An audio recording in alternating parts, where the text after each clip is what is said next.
Të dashur dëgjues, ju ftojmë të ndiqni emisionin Lexo Biblën me ne, me komentim biblik nga Don Simo.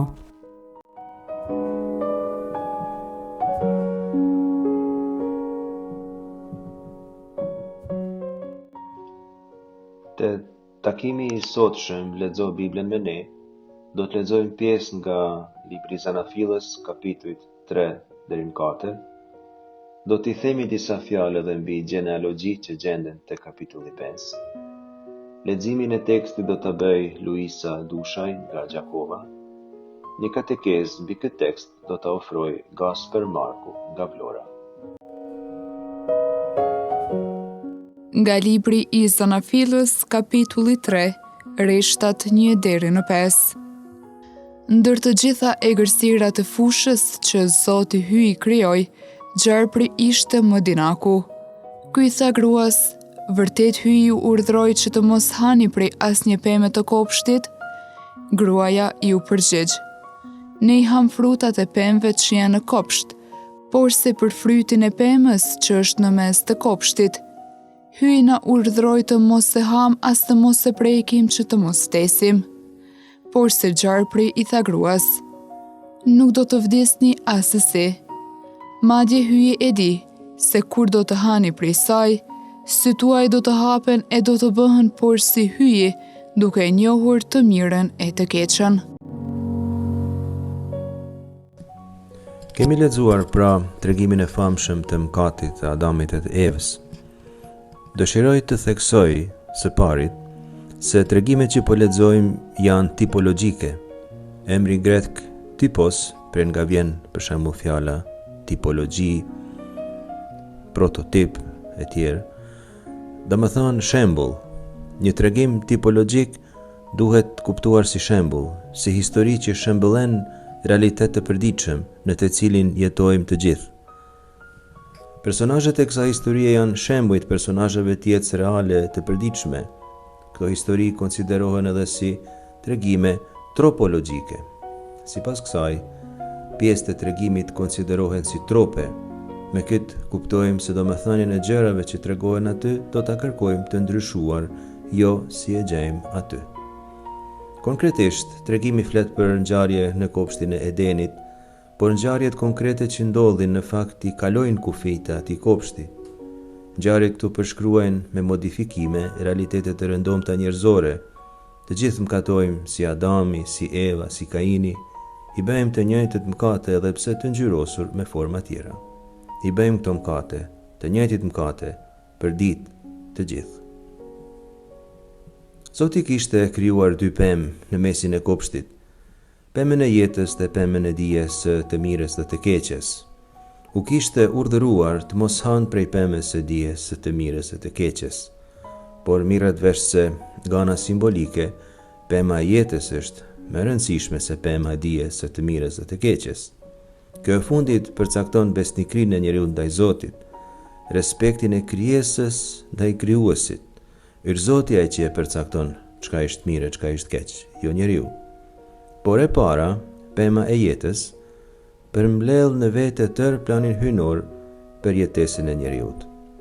Në tekstet e vjetra mesopotamike përmendet gjithashtu motivi I pemës së jetës, si e një peme që bëhet burim I pavdekshmërisë, si për shembull tek eposi I Gilgameshit, që do ta përmendim në takimin e ardhshëm, kur do të shpjegojmë përmbytjen. Pema e jetës në kopshtin e Edenit, pra, është shenjë se Zoti që do që njeriu të jetojë, është shenjë e pavdekshmërisë. Personazhet e tragimit janë krahas krijuesit edhe Gjarpri, Eva dhe Adami. I kam rreshtuar sipas rendit të daljes së tyre në skenë.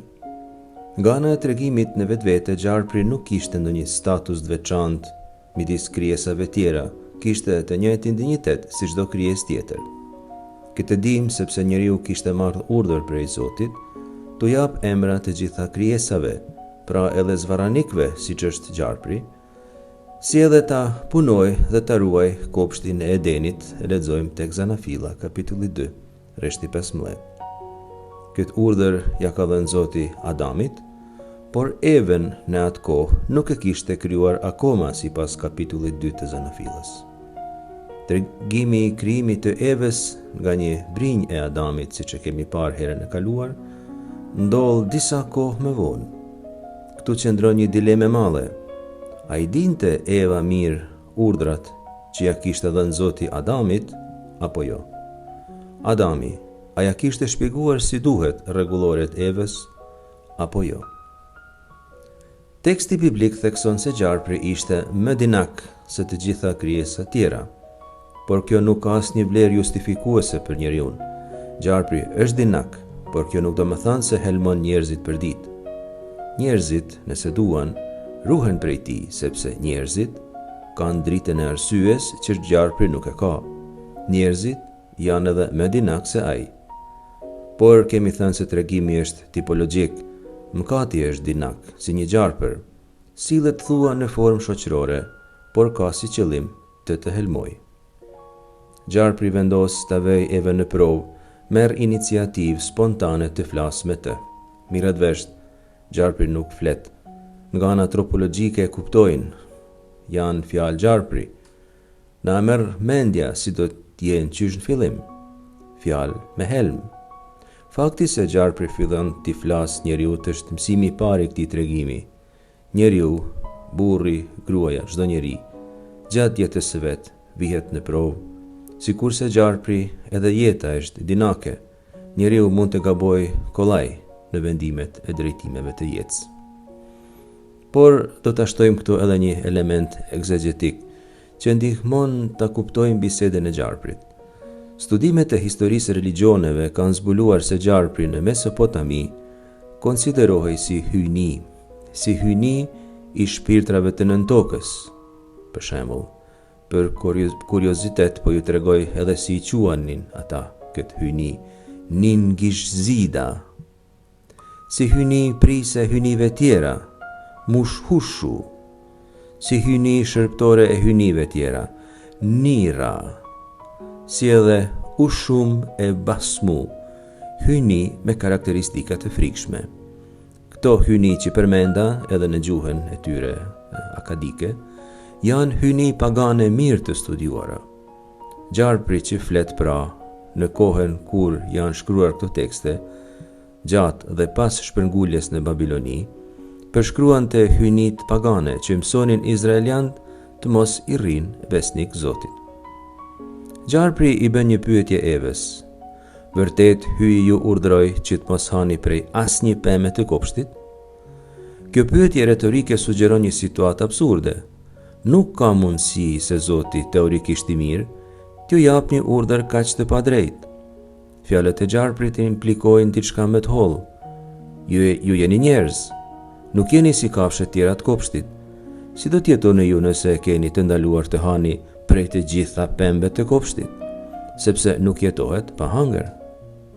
Gjarpri aludon të ushqimi, diku ku njeriu është i ndjeshëm, sepse është e vërtetë se prej ushqimit të përditshëm varet ekzistenca e të gjitha gjallësave, pra edhe njeriut. Por në të njëjtën kohë kjo bisedë e gjarprit prek edhe fen, besimin në mirësinë e Zotit. Sipas pyetjes së gjarprit, Zoti është ai që kufizon, jo ai që mundson jetesën. Kurse njeriu nuk do kufi, ai dëshiron të jetë i lirë. E kujtoni me siguri tundimin e parë të Jezusit në shkret të dirë, i lidhur njësoj me temën e bukës. Jezusi shpjegon atje në Ungjil se ekzistenca e njeriut nuk varet vetëm prej bukës, por prej çdo fjale që del nga goja e Zotit. Kjo gjë që thot Jezusi në Ungjil gjen vërtetim tek Zanafila. Zoti i kishte thënë Adamit, hap prej çdo pemë të kopshtit, por se prej pemës së dijes të mirës dhe të keqes, ruaj se ha, sepse atë ditë që ke për të ngrënë, prej saj do të vdesësh. Eva i përgjigjet gjarprit kështu. Ne i ham frutat e pembe që janë në kopsht, por se për frytin e pemës që është në midis të kopshtit, hyjina urdhroi mos e ham as mos e prekim që të mos vdesim. Ajo mundohet në të veten t'i dalë Zotit, mundohet të dëshmoj se Zoti është i mirë. Por raportin me Zotin ajo e kishte akoma shumë fillestar, sepse duke u përgjigjur, bën disa gabime prej të cilëve po veçojmë 3. I pari dhe më kryesori, prej të cilit lindin të gjithë tjerët me vonë, është se i përgjigjet gjarprit ndo pak. Ajo duhet i thoshte ti e gjarpër dhe këto tema unë nuk i diskutoj me ty. Zoti na ka krijuar dhe nëse ka nevojë, unë me këto çështje do të sqarohem me Zotin. Nëse diçka nuk do të kuptoj, do ta bisedoj me burrin tim.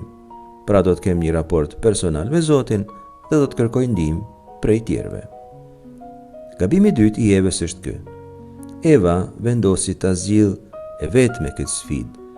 Është gjë e rrezikshme kjo. Njeriu kemi thënë nuk është mirë për asnjë arsye të jetë vetëm, aq më pak përballë sfidave që prekin thellësinë e shpirtit. Gabimi i tretë i Evës është se shton diçka në urdhrin e Zotit. Ajo thotë se Zoti ka urdhëruar, po citoj edhe një herë, as të mos e ham, as të mos e prekim. Mirë po pemën e dijes së të mirës së të keqes, Zoti nuk kishte urdhëruar asnjëherë të mos e prekin, kishte urdhëruar vetëm të mos e hanë. Shtrembrimi i fjalës së Zotit është gjë e rrezikshme, do ta shohim, qoftë edhe me qëllime të mira, qoftë edhe me padije. Bëhet profeci e rreme, shumë e dënueshme prej profetëve. Patjetër se pema duhet prekur, sepse ndryshe është e pamundur që të kujdeset për te. Po pse thot ashtu atëherë? Ndoshta Eva ka frikë ta prek pemën, ndoshta nuk ka besim në vetvete, sepse mendon se nëse e prek do ta haj. Por teksti jep mundësinë edhe të një skenari tjetër, që Adami t'ja ketë shpjeguar keq urdhrin e Zotit. Kemi thënë, Eva nuk ishte akoma e krijuar. Ndoshta Adami i ka thënë Evës se Zoti ka thënë të mos e hash, as të mos e prekësh. Në këtë rast, sikurse kjo të ishte e vërteta, Adami e ka shtrembëruar vetë urdhrin e Zotit, sepse nuk ka pasur besim në Evën. Ka menduar ndoshta se Eva, nëse e prek pemën, do ta hajë. Këtu gjejmë dy pika esenciale të jetës së përditshme. E para, besimin në vetveten, që këtu e definojmë kështu: unë mund ta marr pemën në dorë dhe mund të rezistoj pa e ngrënë. E dyta, besimin e tjetrin, që në këtë rast definohet kështu: nëse ti e merr pemën në dorë, unë kam besim në ty, unë kam besim se ti nuk do ta hash. Vetbesimi dhe besimi tek tjetri janë dy fusha në të cilat mbështetet e përditshmja jonë. Eva në fund bën edhe një gabim tjetër, që mund të mendojmë si konsiderat të gabuar që kishte ndaj fjalës së Zotit. Ajo e relativizon, e thjeshtëzon dhe nuk e merr krejt seriozisht.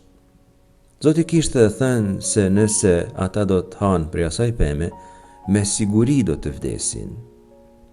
Mot tamut në hebraisht, me siguri do të vdesin. Ndërsa Eva i thot gjarprit ndryshe, i thot gjarprit se Zoti ka thënë që të mos vdisni, pen të mutun në hebraisht. Kjo e fundit shpreh mundësi, jo siguri të vdekjes. Edhe ky është tundim i rrezikshëm, tendenca mos me marr krejt seriozisht të keqen. Me e bat keqen si gjë ma relative, si me thonë, nuk është gjë mirë, por as gjë krejt e keqe. Përgjigja e gjarprit kundërshton drejt për drejt Zotin në 3 pika. E para i thot Evës, nuk do të vdisni as e si. Me fjalë tjera nuk është e vërtet, as si thot Zoti, as si thu ti. Ai sugjeron tërthorazi se Zoti ka rrejt kur ka thënë se do të vdisni. Mesazhi thelbësor është se fjala e Zotit është e gabuar dhe s'ja vlen të dëgjohet. E dyta i thot Evës, Zoti e di se kur do të hani prej saj, sytë tuaj do të hapen, dhe e treta, do të bëheni por si hyji. Zoti e di, por nuk ju tregon. Nuk është krejt i mirë si duket. Sytë tuaj do të hapen, kjo sugjeron se sytë i keni të mbyllur. Se Zoti qëllimisht nuk ju ka krijuar si duhet, ju ka krijuar sy mbyll, se përndryshe do të bëheshit por si hyji. Zoti pra nuk do konkurrencë, është xheloz për pushtetin e vet. Nuk do askën sikurse vetveten. Janë të gjitha projektime që gjarpri bën duke u nisur prej vetvetes dihet. Gjarpri i jep Evës mësimin më të gabuar të historisë njerëzore, se Zoti i ka krijuar pa dinjitet hyjnor.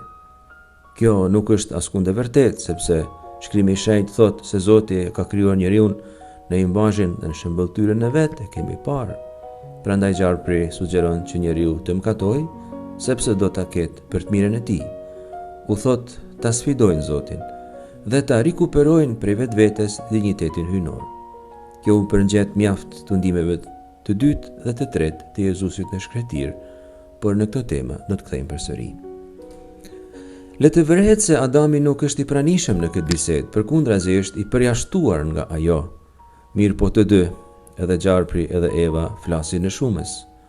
Në bisedë përfshin edhe Adamin pa lejen e tij, pa dëshirën e tij, pa vullnetin e tij. Nga ana teologjike çfarë mund të themi si përfundim? Natyra e tundimit i përshtatet përvojës njerëzore. E para, dyshimi në fjalën e Zotit, mungesa e fesë. E dyta, mohimi i pasojave të mëkatit ose relativizimi i tyre. E treta, dëshira me u bën si Zoti, me e prek qiellin me dorë.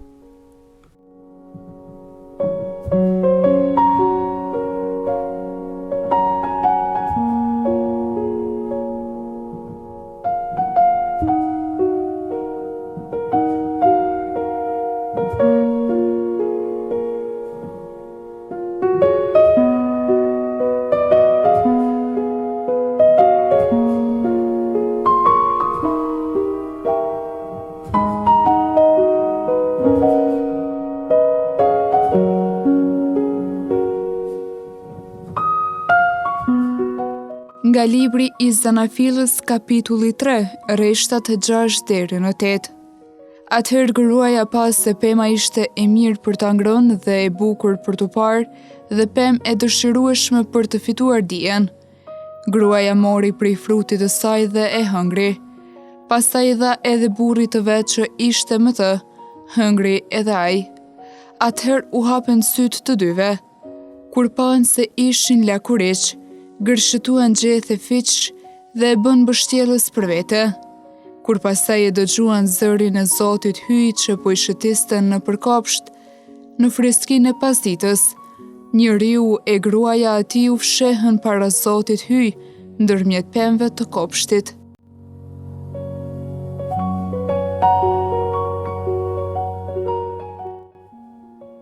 Te këto rreshta hasim përgjigjen e njeriut.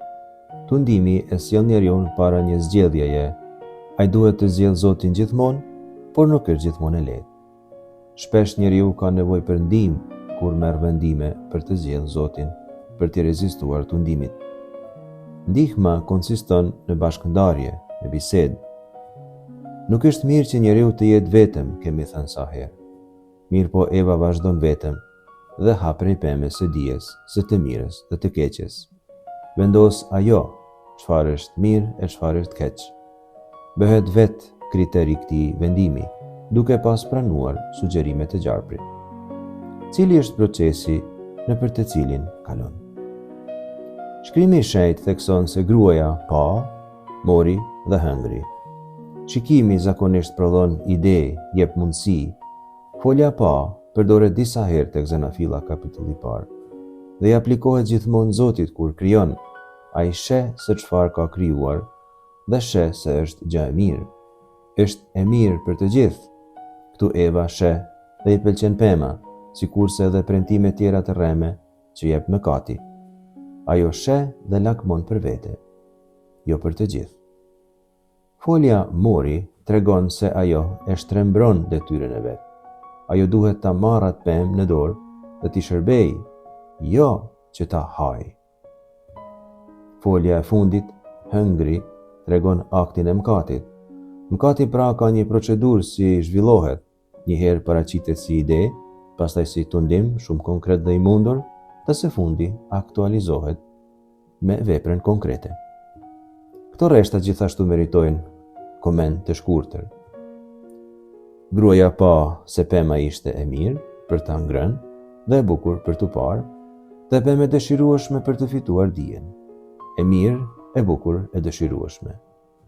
Këto janë mbiemra që përshkruajnë elementin e pangopshëm të shpirtit njerëzor. Përshkruajnë dobësinë e trupit, të dobët karshi joshjes që vjen prej jashtë. Këto joshje përshkruhen me shije të mirë, me forma të bukura të jashtme. Këtë vërteton shprehja hebraike ta avahu la enayim, thua se forma të frytit në sytë e Evës e tundojnë atë. Eva jep pa menduar dhe pa diskutuar edhe Adamit, i cili pa menduar dhe pa diskutuar ha prej frytit të ndaluar. Është diskutuar shumë për domethënien e kësaj ngrënie të Adamit. Shtanë se ndoshta ka ngrënë sepse i ka besuar Evës, që përjashtohet si mundësi. Një gjë është evidente që del prej tregimit, midis Adamit dhe Evës nuk ka dialog, nuk ka raport shpirtëror, jetojnë bashkë, por nuk bashkëndajnë. Fillojnë të kuptojnë se ka nevojë për ndihmën e njëri tjetrit kur është tepër vonë, kur kuptojnë se janë lakuriç. E dim si vazhdon tregimi, kur Zoti zbulon mëkatin, ata fillojnë të shkarkojnë fajin të tjetër kush. Asnjëri s'pranon përgjegjësinë e vet. Eva i ve faj gjarprit, por e dim se gjarpri si ka asnjë faj. Ai thjesht i ka bërë disa pyetje dhe ka dhënë disa konsiderata. Nëse këto ja kanë mbushur mendjen Evës, ky nuk është faj i gjarprit. Adami ti ka faj Eva, thuaj se ajo ja dha për dhuni. Ai kishte mundësi ta refuzoj. Adamit një fije i ka faj edhe Zoti, sepse thot gruaja që ti ma dha. Prandaj faji sipas Adamit ndahet për gjys. Pak e ka fajin Zoti se ka krijuar Evën, pak e ka fajin Eva se ja ka dhënë frytin, prandaj ai nuk ka faj. Si përfundim, siç ka thënë Zoti, ata përjetojnë vdekje dhe me ta mbar krijesa, përjashtohen prej kopshtit dhe Zoti vendos kerubin që ta ruaj kopshtin si diçka të shenjtë. Tek Dalja kapitulli 25, rreshtat 18 deri 22, kerubint vendosen tek arka e beslidhjes, sikurse kerubin që ruajnë arkën e beslidhjes, vendin pra më të shenjtë të tokës sipas tregimit të librit të Daljes, ashtu edhe tek kopshti i Edenit, Zoti vendos kerubin që ta ruajnë këtë vend të shenjtë. Këta ruajnë shtegun e kopshtit prej kthimit të njeriut brenda. Të lexojmë tani një tregim tjetër, shumë të famshëm dhe dramatik, që është ngushtë i lidhur me këtë që sapo komentuam.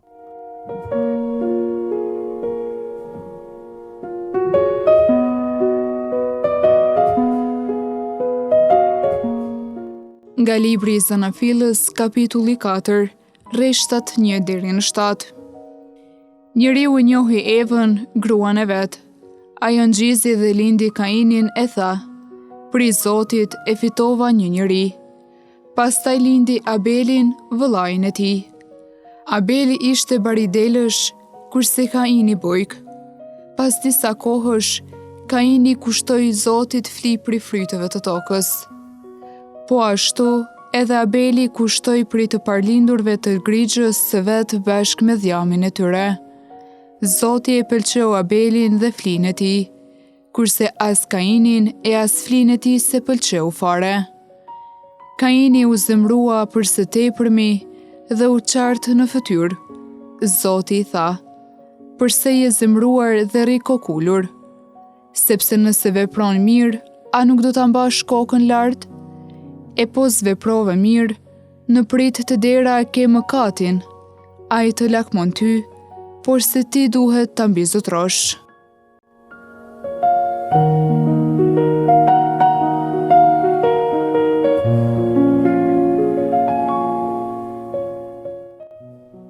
Ky tregim që sapo lexuam tregon cila është pasoja e parë e mëkatit të Adamit dhe të Evës. Pasoja e parë e ardhjes së mëkatit mbi tokë është vllavrasja. Edhe arsyet e kësaj vllavrasje janë shumë banale, të pabesueshme. Por mos të harrojmë se këto tregime janë në të njëjtën kohë edhe tipologjike edhe tropologjike. Janë të gjitha mësime aktuale, janë të gjitha ngjarje që ndodhin përditë. Kaini pati inat pse Zoti ka pranuar flinë e Abelit dhe të dijen jo, por Zoti kishte arsye. Kështu shkruan teksti i shenjtë. Abeli kushtoi prej të paralindurve të grigjës së vet bashkë me dhjamin e tyre, kurse Kaini, thot teksti, i kushtoi Zotit fli prej fryteve të tokës. Pra, pa bërë përzgjedhje midis gjërave të mira e të këqija. Abeli kushtoi Zotit me shumë përkushtim, me shumë kujdes, ndërsa Kaini në mënyrë sipërfaqësore. Nuk mjafton pra flia, duhet jetë sipas rregulloreve, duhet jetë e përgatitur me kujdes, sepse duke kushtuar fli, njeriu kushton vetveten.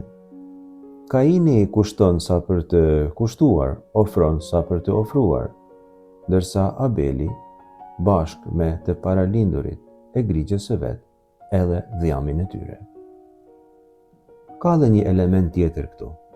Zoti e sheh Kainin të mërzitur, të paknaqur me veten, dhe i thot kështu: "Përse je zemruar dhe rri kokulur, sepse nëse vepron mira nuk do ta mbash kryet lart. E pos veprove mirë, në prit të dera e ke mkatin. Ai të lakmon ty, por se ti duhet ta mbizotrosh." Zoti flet ëmbël, me kujdes, me shumë mirë kuptim. Zoti ka mirë kuptim për flin e papërshtatshme të Kainit. I thot nuk ka problem. I thot se i ka të gjitha mundësit të përmirësohet herën tjetër. I jep edhe një mësim.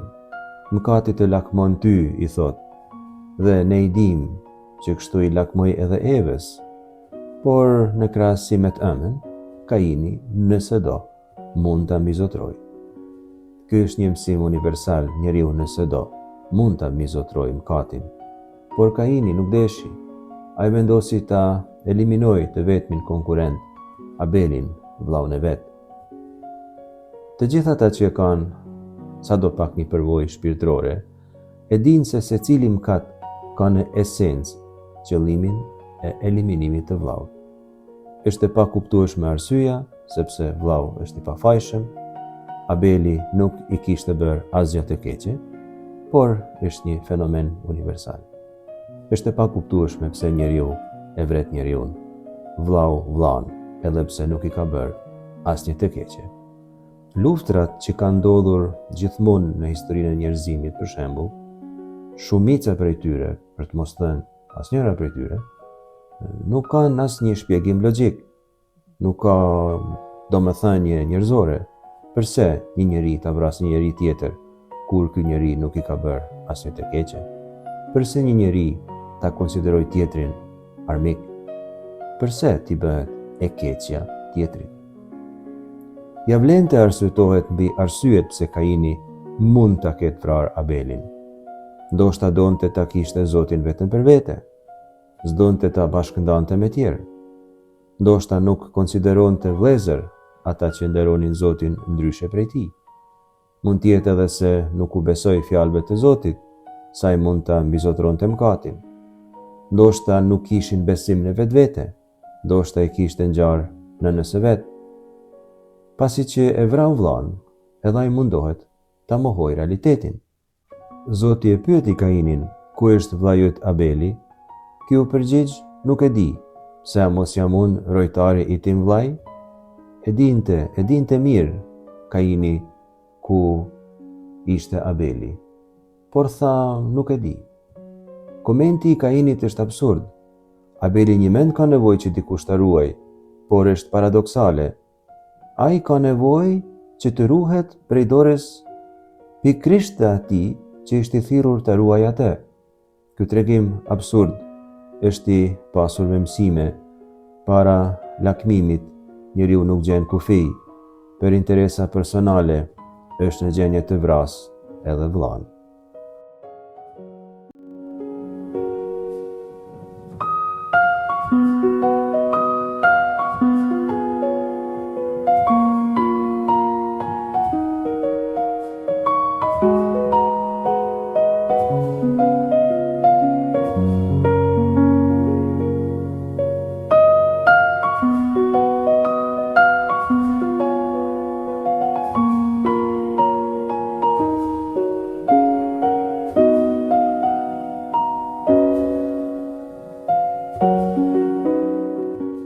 Nga libri i Zanafilës, kapitulli 4, Reshtat 8-15.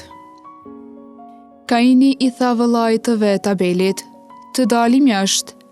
Kur u gjetën në fush, Kaini u hodh mbi vëllain e vet Abelin dhe e vrau. Atëherë Zoti e pyeti Kainin, ku është vëllai yt Abeli? Ky ju përgjigj, nuk di. Pse, a mos jam unë urojtari i tim vëllai? Zoti tha, po çka bëre? Zëri i gjakut të vëllait tënd bërtet tek unë pridheut. Prandaj qof shmallkuar e dëbuar nga ara, e cila e hapi gojën dhe e përpiu gjakun e vëllait tënd të derdhur prej dorës sate. Kur ta punosh tokën, ajo s'do t'i jap më frytet e veta. Do të jesh enda cak dhe rrugavues për mbi tokë. Kaini i tha Zotit, ndëshkimi im është më i madh nga sa mund të mbartë. Ja, ti po më dëbon sot prej tokës së pëllëshme dhe më duhet të fshehem prej fytyrës sate dhe do të jem ravgues dhe enda cak për mbi tokë. Këndej edhe kushdo që të më gjej, do të më vras. Por Zoti i tha, jo, pra asesi s'do të ndodh ashtu, sepse kushdo që ta vras Kainin, do të ndëshkohet 7 fish. E Zoti i vuri Kainit një shendë që të mos e vras askush që do ta gjente.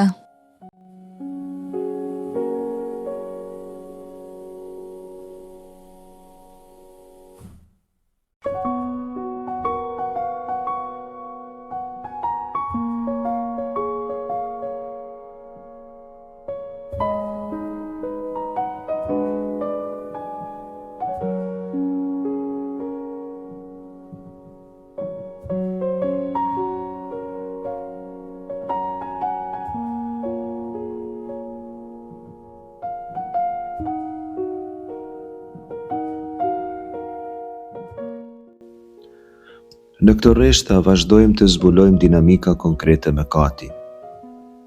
Pikën e parë të kësaj dinamike deri diku e kemi përmendur. Kainit i ka shkuar mendja ta vras vëllan. E ka blu në tru, siç thot populli jon. Dhe nuk i ka konsideruar as pak mësimet e Zotit, qërtimet e tija. Një ditë të caktuar, vazhdon të bëj sipas mendjes së vet. Gjaja e parë që bën është të mashtroj vëllain e vet, i thot, dalim jashtë. I bën një prit, e trallton. Abeli nuk e priste një gjë të tillë. Nuk e priste se vllai do ta vriste. Atëherë, thot shkrimi i shenjtë, u holl në vllain e vet dhe e myti. Sa herë do ta ketë menduar këtë skenar në mendjen e vet, Kaini. Mëkati është shumë herë pra vurje në skenë të skenareve të studiuara në mendje me kohë. Mund të imagjinohet këtu një sjellje mizore, e pamëshirshme, e pakuptueshme, e papërshkrueshme. Si me vra vllain e vet? Si mundet njeriu ta vras vllain e vet? Mirë po, mëkati ka edhe një element vetin specifik. Kur e bën, njeriu met vetëm pasi që e bën. Kaini met vetëm me veprën e kotë që kishte bërë, me trupin e pajet të vllaut. Tani është momenti të përgjigjet pyetjeve të ndërgjegjes. Është domosdoshme të jetohet realiteti. Ku është vllai yt Abeli? Është thirrje e pamëshirshme e ndërgjegjes, jo vetëm e Zotit. Edhe pse këto paraqitet si pyetje që bën Zoti, por është një pyetje retorike, një pyetje të cilet e din gjithkush përgjigjen. Në fakt, mëson Koncili i Dytë i Vatikanit se ndërgjegja është vendi i privilegjuar i zbulimit të zërit të Zotit. Është e rendit ta citojmë këtu koncilin. Ai thot te Gaudium et Spes, numri 16, se, citim, në thellësi të ndërgjegjes njeriu gjen një ligj që nuk ja jep vetvetes, por të cilin duhet ta zbatoj. Ky ligj e thret të doj gjithmonë dhe të bëj gjithmonë të mirën e të largohet të keqes. Këtu përfundon citimi. Por do të bëjmë edhe një citim tjetër nga ky numër i Gaudium et Spes. Koncili thot se njeriu ka në të vërtet një ligj të shkruar brenda zemrës së vet. Dërgjegja është bërthama më personale dhe shenjtrorja e njeriut, në të cilën ai gjendet vetëm me Zotin, zëri i të cilit tingëllon në intimitetin e tij. Te këto rreshta do të theksojmë shkurt dy elemente tjera, lidhur me mëkatin. I pari, Zoti thot se zëri i gjakut të Abelit bërtet drejti prej dheut. Mund ta mendojmë këtë si një padrejtësi, në të cilën është e domosdoshme të vendoset drejtësi. Do ta shohim shpesh në takimet tona si Zoti ndërhyn gjithmonë dhe dënon padrejtësinë kur dikush i bërtet në ndihmë. E dyta, Zoti mallkon Kainin. Ky mallkim konsiston në përjashtimin e tij nga ara në të cilën jetonte, nga vendi i sigurisë së tij, nga vendi ku banonte Zoti, i përngjet shumë dënimit që Zoti i bën Adamit dhe Evës. Gjithkush kush mëkatnon, pak a shumë merr të njëjtin dënim. Largimi. Së treti, Kaini i lutet Zotit t'ia shpëtojë jetën, sepse e di se ka jetën në rrezik, e di se në çfarë bote po shkon, e di në çfarë bote jeton, e di pjesë e cilës botë është ai, e di dinamikat dhe mësimet e cilës botë i ka pranuar edhe ai vetë. E ka jetën në rrezik sepse kishte mëkatuar, ashtu sikur se kishte vrarë ai Abelin, edhe Kainin mund të vras do një vlla tjetër, do një vlla i tij. E këtu nuk e kam fjalen pa tjetër për ndo një djalë tjetër të Adamit dhe të Evës, por për secili njeri. Kushdo mund të vriste Kainin.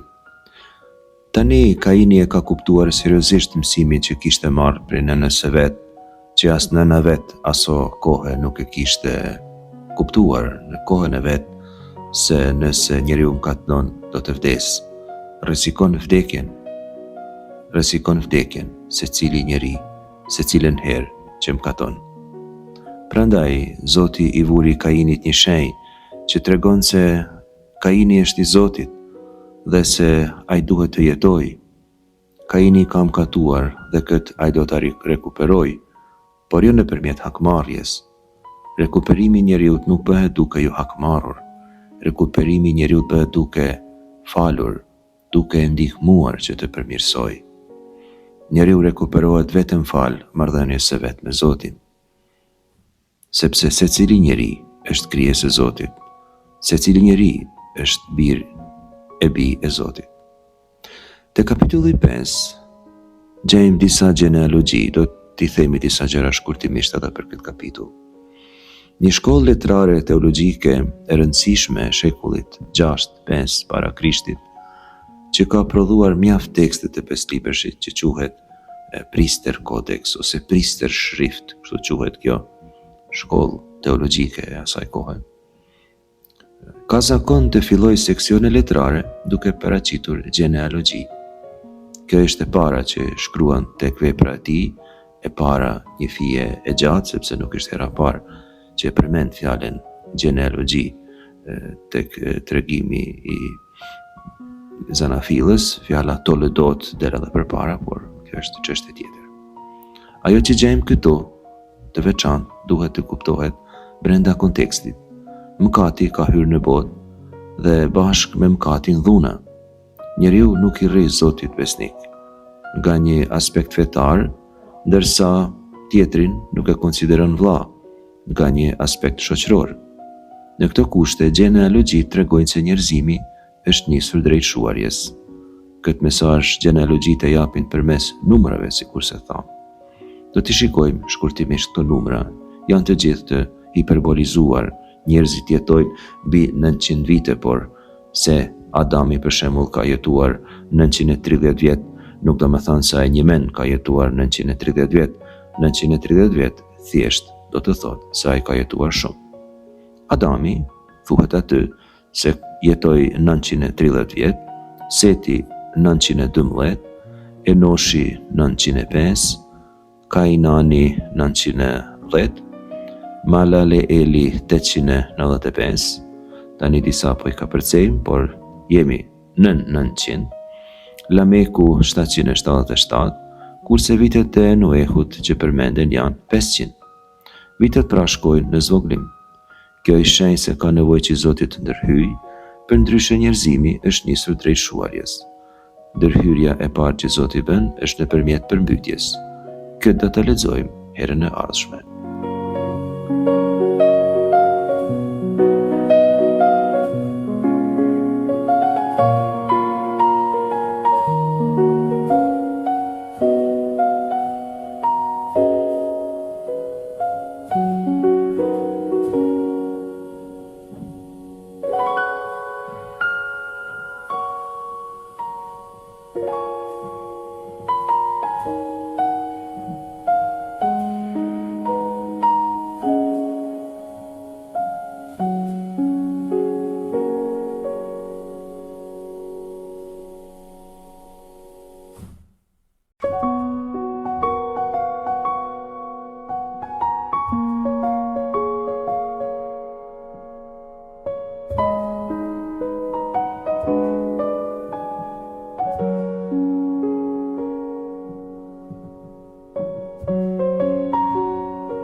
Zënafilla kapitulli 3, 4 dhe 5. Kapitulli 3 dhe 4 të regojnë se si mëkati hyri në botë dhe si përhapet, por njëkohësisht edhe se si hiri hyjit nuk rresht se vepruari. Jemi në kapitullin e 3 të Zënafillës, në të cilin lexojmë dhe kuptojmë mëkatin e famshëm origjinal. Ky mëkat që është ngjitur për njeriu në mënyrë të pashmangshme, hiqet ose më mirë të themi shlyhet vetëm nga sakramenti I pagëzimit. Protagonisti I këtij mëkati e kanë origjinën në padëgjesën e njerëzve të parë, Adami dhe Eva, ose stërgjyshit tanë. Ky njeri, më mirë të themi kështu, ishte I ftuar të jetojë në praninë e Zotit, në amshim, në një banesë me Zotin, që quhet në gjuhën biblike kopshti I Eden. Zoti hyi nga dashuria krijoi njeriu, në përgjithësimin e tij dhe I dha zotësinë të sundojë mbi të gjitha kafshët dhe gjallësit e tjera. Zoti ka krijuar shumë llojshmëri kafshësh, nga më të frikshmet dhe grabitqare deri te kafshët e buta dhe të dashura, ku gjarpri ishte Medinaku. Këtë na e thot shkrimi I shenjtë. Gjarpri është në të vërtetë si të gjitha kafshët e tjera, por Medinaku, në rastin konkret biblik, personifikon ose përfaqëson fuqinë e të së keqes dhe mëkatin ku ka për autor Satanin. Ne e dim që gjarpri nuk flet, por në këtë ngjarje gjarpri I vjetër, Satani, hyn në dialog me njeriu. Ky gjarpër është shumë I kujdesshëm që njeriu të mos ta kuptojë qëllimin e tij, që ka kundër njeriu. Nuk e mohon Zotin drejt për drejt, por në mënyrë dinake, dhe shton dyshimet rreth fjalës së tij, që njeriu ta josh gradualisht drejt mëkatit, që në mënyrë përfundimtare ta humbasë jetën me Zotin. Ky është qëllimi I tij, t'ia shkatërrojë jetën e njeriu, që të vdesë në mëkat. Ja fjalët e Satanit. Nuk do të vdisni asesi, madje hyj e di se kur të hani prej saj, sy tuaj do të hapen, e do të bëhen por si hyj, duke njohur të mirën dhe të keqen. Por e vërteta është ndryshe. Zoti nuk ka thënë kështu. Ja si Zoti ka thënë njeriu, hapri çdo pemë të kopshtit, por prej pemës së dijes, të së mirës dhe të së keqes ruaj se ha, sepse atë ditë që ke për ta ngrënë prej saj, do të vdesësh. Këtu duhet të ndalim edhe të kuptojmë me kujdes se njeriu fizikisht nuk vdes, por shpirtërisht. Njeriu e ka humbur marrëdhënien e tij me Zotin, dhe si rezultat I këtij veprimi të padëgjesës, bie në mëkat dhe nga mëkati vdes për Zotin. Vdekje shpirtërore. Në këtë rast Adami dhe Eva e harruan se ishin krijesat e krijuar nga hyji, që i kishte përftuar nga dheu, nga hiqi, dhe me njëherë deshin të bëhen si krijuesi tyre si Zoti. Ky është thelbi i mëkatit origjinal, që trashëgohet nga të gjitha breznitë njerëzore deri në pakzimorin e rilindjes me ujë nga Shpirti i Shenjtë, në kishë. Sakrament ky, i themeluar nga Jezusi dhe kisha shpërndan bijve të tyre, që e ofrohen me liri të plotë, që kanë vendosur besimin e tyre në Krishtin shëlbues. Në këtë pjesë të Shkrimit të Shenjtë, të kuptojmë me shumë vëmendje se çfarë Zoti don me na tregu në këtë kapitull.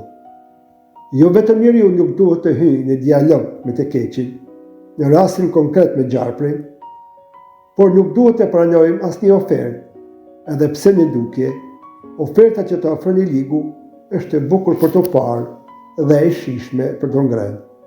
Dhe në fund, dënimi që në shkakton është katastrofik. Duke pas parasysh, jo vetëm në aspektin moral dhe shpirtëror, por edhe në aspektin shoqëror, si lufta, korrupsioni, droga, urrejtja ndërfetare, dëshira për pushtet, dëshira për famë dhe shumë të tjera. Pra mund të themi se manin e mëkatit prishet rendi dhe normaliteti i shoqërisë dhe i kombeve. Fundimi i njeriu që është hyrë gjithmonë për të ditur dhe për të qenë si Zoti është e papranueshme në natyrën tonë njerëzore.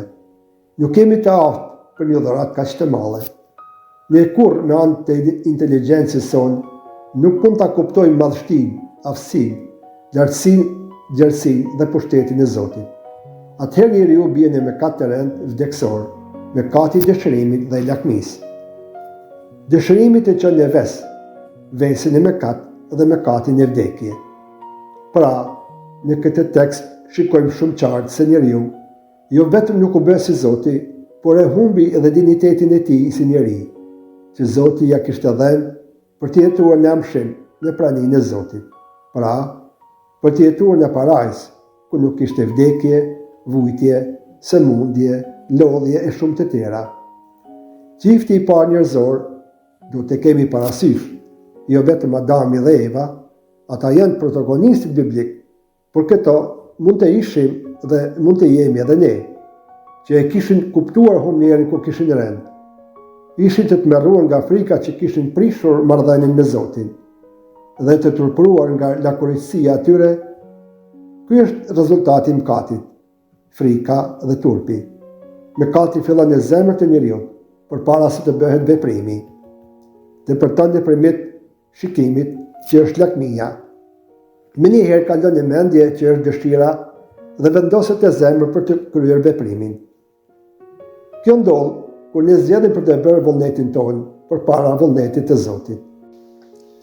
Kur betejë mes gjarprit dhe njeriut përfundon, gjarpri largohet në një farë mënyre i fituar në planin e tij, duke realizuar rënien e njeriut, kurse njeriu fshihet në mes të kopshtit dhe thur gjethe për të mbuluar dhe mendon se gjithçka ka përfunduar dhe mendojnë se Zoti nuk i ka vënë re. Kjo duket si një lojë fëmijësh. Mendojnë si a dalin me forcat e veta, duke u fshehur dhe duke mbuluar me gjethe. Kështu bënim edhe ne kur ishim fëmijë.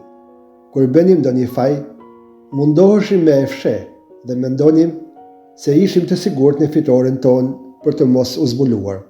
Por jo, nuk funksiononte kështu. Menjëherë kur prindit vinin në shtëpi, gjithçka dilte në dritë, sepse prindi e kupton fëmijën e tij në fytyrë, kur është në faj. Kështu ndodhi edhe në kopshtin e Edenit. Edhe pse Zoti nuk ishte i pranishëm në momentin final të mëkatit, Zoti e dinte këtë, sepse ai din dhe kupton gjithçka. Në heshtin e Edenit dhe freskinë e mbrëmjes, Zoti del dhe kërkon njeriu. Ku je?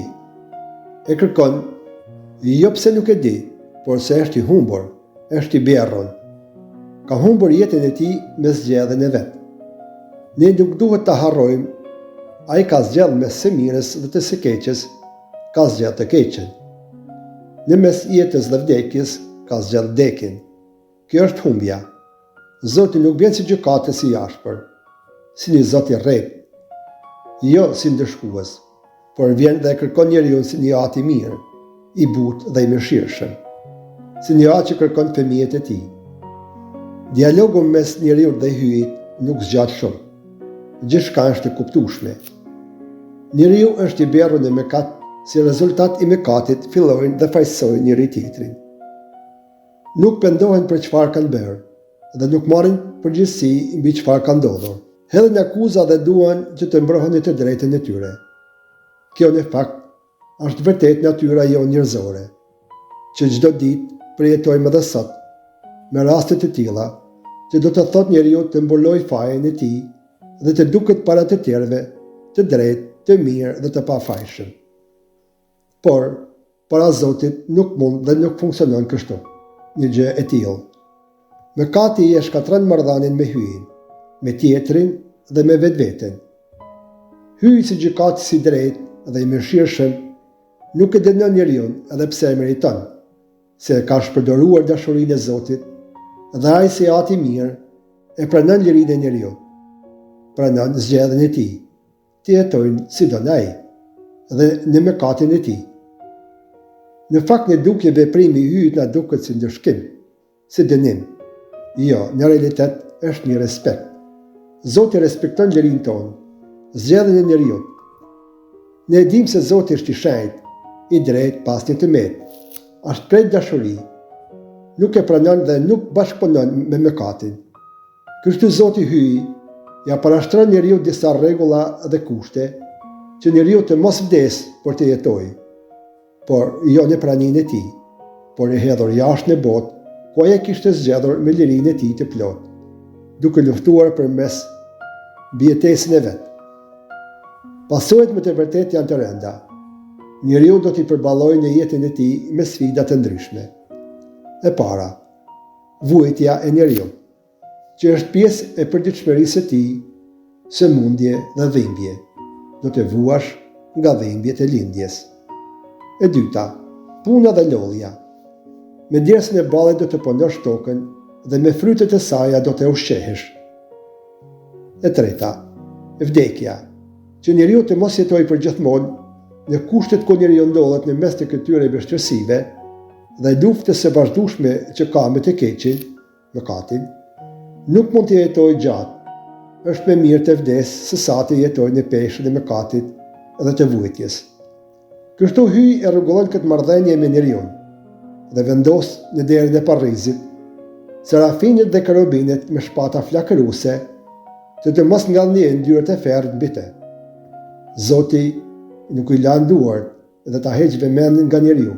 Përkundrazi, kujdeset dhe i mbikëqyr çdo veprim të tij, i jep premtimin e shëlbimit, nuk e braktis, por ja kujton. Biri i njeriu do t'ja shtyp kokën gjarprit, pasardhësi yt. Ky është premtimi. Pasardhësi që është Krishti. Është ai që shkatron mëkatin, që njeriu ta rifitojë jetën përsëri me Zotin që ka humbur nga padëgjesa. Zanafilla, kapitulli 4. Kaini dhe Abeli. Familja Adami dhe Eva, duken që janë përshtatur kushteve ku ndodhen. U lindin 2 fëmijë, 2 djemë, Kaini dhe Abeli. Eva e ka kuptuar se çdo e mirë vjen prej Zotit. Falënderon Zotin për dhuratën e jetës. Kaini ishte bujk kurse Abeli bari dhensh. Të dy përgatiten për Zotin dhuratat e tyre. Kaini nga frytet e para të tokës dhe Abeli nga frytet e para të paralindërve të grigjës së tij. Zotit i pëlqeu më shumë dhurata Abelit se dhurata Kainit. Abeli gjen mënyrën për t'u afruar Zotit, dhuruar dhuratën me të mirë dhe me zemër të pastër. Dhe për këtë Zotit i pëlqeu shumë, kurse dhurata Kainit dhe as Kaini nuk i pëlqyen Zotit. Zoti nuk ka nevojë për dhuratat tona. Ai nuk ushqehet me prodhimin e duarve tona, por ai don zemrën tonë, don vendin e parë në zemrën e njeriu. Për këtë i pëlqeu dhurata Abelit, se Abeli nuk e kishte zemrën e tij të lidhur me pasurinë, me gjërat materiale. Në zemrën e Abelit ishte më shumë dashuria dhe respekti për Zotin. Por Zoti për Abelin kishte vendin e parë në jetën dhe zemrën e tij.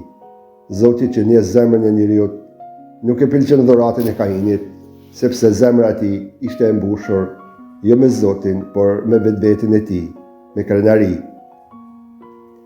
Çfarë i ofron Kaini i ofron pa dashuri. Ky është ndryshimi. Zoti shikon zemrën e njeriut e jo dhuratën. Zoti si gjykatës i drejtë dhe i paanshëm thot të vërtetën, se i pëlqen më shumë dhurata e Abelit se e Kainit. Këtu ndryshon situata. Kaini prishet në fytyrë, nuk e pranon realitetin dhe nuk mund të kontrollojë emocionet e tij. Tregon jo vetëm zemrën, por edhe fytyrën. Këtu Zoti e paralajmëron Kainin, ki kujdes. Mëkatin e ketë dera, të ka vënë prit. Por Kaini nuk pati kujdes nga këshillat e Zotit, por u sul me brak mbi vëllain e tij dhe e vrau në fushë. Ishte mëkati i zilisë dhe i lakmisë, që ja prishi zemrën Kainit dhe e vrau vëllain e vet. Mëkati nuk është i pashmangshëm. Njeriu mund ta asundojë atë. Zilia dhe lakmia është rënja e vllavorasjes.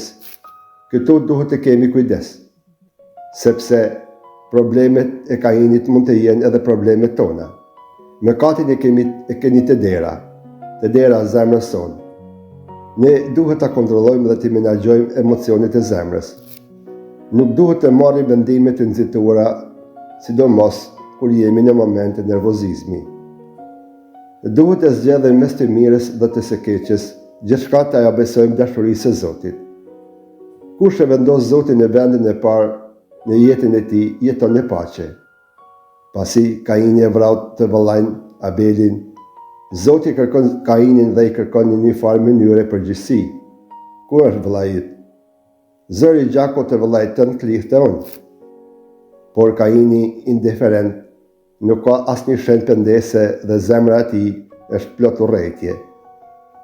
Ai mendon zgjidhja vetme është dhuna. A mos jam unë rojtari vëllait tim? Kjo pyetje është aktuale edhe sot. A jam unë përgjegjës për vëllain tim, për të afërmin tim, për atë që është në nevojë, për situatën dhe problemet që ka sot shoqëria, dhe për të gjitha këto duhet të reflektojmë. Indiferenca, dhuna dhe mospërgjegjësia janë kudo të pranishme dhe shumë mendojnë se dhuna është zgjidhja vet. Kjo është fatkeqësia e njeriu kur është pa Zotin. Edhe pse Kaini ndërshkohet për vrasjen e vëllait të vet, por mëshira e Zotit është më e fortë se dënimi. Hyj e mbron Kainin, nuk do ta vras askush. I vendos një shenjë dalluese që do të thotë: edhe ky, pse mëkatar është biri i hyjit. Zoti nuk e braktis mëkatarin, por mëkatin. Zanafilla 5, Genealogjia dhe vdekja. Në këtë kapitull kemi shumë emra dhe shumë brezni. Këta janë njerëz që kanë bërë ose kanë shkruar historinë e shërbimit. Edhe pse njeriu është mëkatar, Zoti vepron dhe bashkëpunon me njeriu dhe e bën këtë histori, ku secili prej nesh ka një histori. Edhe pse Bibla është e plotë dhe e përsosur se është fjala e Zotit, nuk ka askush mundësi që t'i hiqet ose t'i shtohet as edhe një presje. Por Zoti edhe me ne e ban historinë për shëlbimin dhe shpëtimin e njeriut. Për çdo person në këtë kapitull na tregon jetëgjatësinë, por edhe vdiq. Përsëritja e kësaj fraze tregohet realitetin e vdekjes së njeriut si pasojë e mëkatit. Historia njerëzore është shënuar nga vdekja. Edhe pse në këtë kohë në të cilin flet ky kapitull, këta persona kanë një gjatësi shumë më të madhe në krahasim me njerëzit e tjerë pasardhës. Por, megjithatë, të gjithë vdiqen. Aq më afër fillimit të njerëzimit, aq më shumë jetojnë njerëzit. Jetëzatësia është shenja e afërsisë së njeriu me hyjin. Sa më shumë të largohet njeriu nga hyji, aq më shumë shkurtohet jeta. Mëkati nuk sjell vetëm vdekje shpirtërore, por edhe prishin e krijimit. Henoku na jepet se një person si shenjë shpresës. Ai eci gjithë jetën e tij në rrugën e Zotit dhe nuk u pa më, e mori hyj. Këtu na jepet shenja e shpëtimit dhe shpresës për jetën e pasosur. Mesazhi teologjik i kapitulleve 3 deri në 5. Mëkati është zgjedhje jo fat. Mëkati prish gjithçka, por nuk e shuan dashurinë e hyjit. Dhuna ndaj vëllait është pasojë e largimit nga hyji. Vdekja hyn në histori, por nuk është fjala e fundit. Hyji përgatit shpëtimin që nga krijimi.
Në takimin e ardhshëm do të lexojmë pjesën nga Zanafilla kapitujt 6 deri 9, është tregimi i përmbytjes. Nëse doni dhe keni mundësi, lexojeni. Se do ta kuptoni më mirë, ju falenderojmë për vëmendjen. Zoti ju bekoftë.